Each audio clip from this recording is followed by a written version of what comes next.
मारने वाले से बचाने वाला बड़ा। गौतम बुद्ध को हम बहुत अच्छे से जानते हैं, जिन्होंने बुद्ध धर्म की स्थापना की और उन्होंने लोगों के जीवन में ढेरों बदलाव लेकर आए थे। ये कहानी भी उनके बचपन की है, जब वे छोटे थे और उन्हें गौतम बुद्ध के नाम से नहीं बल्कि सिद्धार्थ के नाम से जाना जाता था। उनके एक चचेरे भाई भी थे, जिनका नाम था देवदत्त। चलिए जानते हैं इस कहानी के बारे में। राजा सिद्धार्थ के महल के पास एक उद्यान था, जहाँ पर राजा सिद्धार्थ बैठकर प्रकृति का आनंद लिया करते थे। एक दिन जब वे अपने बगीचे में बैठे हुए थे कि तभी एक घायल हंस उनके पैर के पास आकर गिरा। उसके शरीर में एक तीर लगा हुआ था। उसे देखने से प्रतीत हो रहा था कि किसी शिकारी उसका शिकार किया है। हंस को तकलीफ में देखकर और उसे यूं ही फड़फड़ाता देखकर राजा सिद्धार्थ का दिल पिघल गया और उन्होंने उस हंस की सहायता करनी चाहिए। उन्होंने सबसे पहले उस हंस के शरीर से वह तीर निकाला और घायल जगह पर मलहम लगाकर उसकी पट्टी की। ये सब कर लेने के बाद देवदत्त कुछ खोजता हुआ सिद्धार्थ के पास आया। देवदत्त जैसे ही सिद्धार्थ के पास पहुंचा, उसने कहा, अच्छा तो यह तुम्हारे पास है, लाओ इसे मुझे दे दो। इसका शिकार मैंने किया है।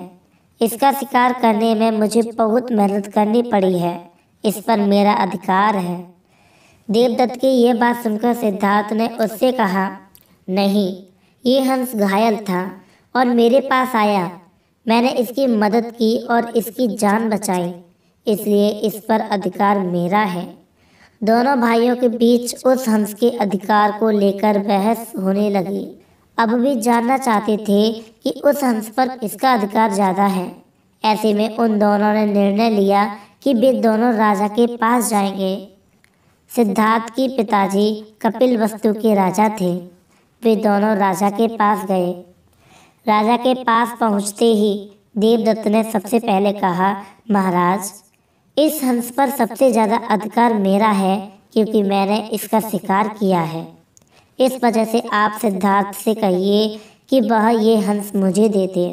जैसे ही देवदत्त की बात पूरी हुई, तब राजा ने दोनों को शांत किया और फिर उनसे पूछा कि पूरी बात क्या है।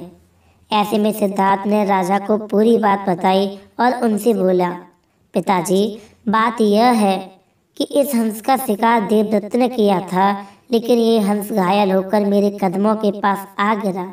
इसे घायल देखकर मैंने इसका इलाज किया और इसे ठीक किया। अब आप ही बताइए कि इस हंस पर सबसे ज़्यादा अधिकार मेरा है। राजा ने इस मामले पर अच्छे से विचार किया। विचार कर लेने के बाद उन्होंने सभा में सबसे एक बड़ी बात कही और वह बात यह थी कि मारने वाले से ज़्यादा बचाने वाले का अधिकार सबसे ज़्यादा है। इसलिए इस हंस पर सबसे बड़ा अधिकार सिर्फ और सिर्फ सिद्धार्थ का है, क्योंकि उसने उस हंस को मारा नहीं बल्कि उसे घायल देखकर उसका इलाज किया और उसकी जान बचाई। राजा के ऐसा कह लेने के बाद देवदत्त को बात अच्छे से समझ आ गई। वह भी जान चुका था कि मारने वाले से ज़्यादा बचाने वाले का अधिकार सबसे ज़्यादा होता है।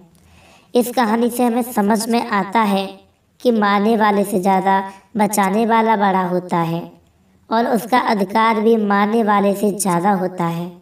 इसलिए हमें भी दूसरों की मदद करनी चाहिए और परेशान लोगों की सहायता करनी चाहिए। ऐसा करने से हम अपने आसपास के समाज को अच्छा और बेहतर बनाते हैं। एक अच्छा समाज ही एक अच्छे देश की पहचान होती है। इसलिए आप भी आज से प्रण लीजिए कि आप भी दूसरों की सहायता जरूर करेंगे। अगर हम सिद्धार्थ के स्वभाव की बात करें तो वह बहुत ही शांत हैं और दूसरों की मदद करने में हमेशा आगे रहते हैं। उन्होंने हंस की तकलीफ में देखा तो उसकी मदद करने के लिए तुरंत उठ पड़े। इससे ये बात पता चलती है कि सिद्धार्थ को दूसरों को तकलीफ में देखकर खुद को भी तकलीफ होती है।